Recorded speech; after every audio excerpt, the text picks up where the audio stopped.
దేనికైనా సాగుతుంది. వయసులో ఉంటే పంది కూడా అందంగానే కనిపిస్తుంది. అధికారం ఉంటే నీలాకటోళ్ళకు నీళ్ళు కూడా అట్లనే ఉంటుంది. ఇవాళ అధికారం పోయింది కదా, ఇప్పుడు తెలుస్తుంది నీకు నొప్పేందో, పేద ప్రజల కష్టాలేందో. అందుకే ఇవాళ తండ్రి ముఖం సాటేసిండు, ఫామ్ హౌస్లో వండుకున్నాడు. ఇవాళ ఆయన ఫామ్ హౌస్లో నుంచి బయటికి వస్తలేడు.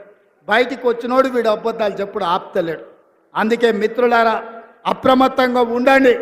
అయ్యో పాపం అని సానుభూతి చూస్తారా అంటే నాగుపాముకు నాగుకు పాలు పోసినట్టే అవుతుంది బీఆర్ఎస్ సోనిగిన మళ్ళీ దగ్గరికి రానిస్తే.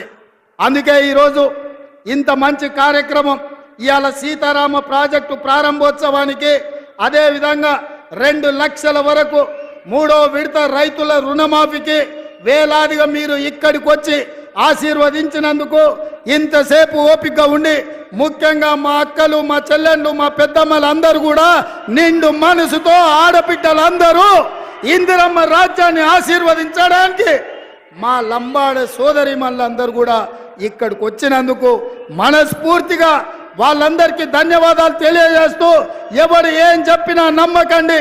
నిరుద్యోగ యువకులకు ఉద్యోగాలు ఇచ్చే బాధ్యత నాది, రైతులకు రుణమాఫీ చేసే బాధ్యత నాది. ఈ రాష్ట్రంలో పాలమూరు రంగారెడ్డి ఎత్తిపోతలు కానీ, ఎస్ఎల్బిసి టన్నెల్ కానీ, సీతారామ సాగర్ ప్రాజెక్టును కానీ పూర్తి చేసే బాధ్యత మాది అని తెలియజేస్తూ మీ అందరి దగ్గర సెలవు తీసుకుంటున్న మిత్రులారా, జై కాంగ్రెస్. గట్టిగా ఫామ్ హౌస్లో వండిన కేసీఆర్ గుండెలు ఎదరాలే, ఢిల్లీలో ఉన్న మోడీ బెదరాలే. సరేనా? జై కాంగ్రెస్, జై జై కాంగ్రెస్. ధన్యవాదాలు సోదరులారా.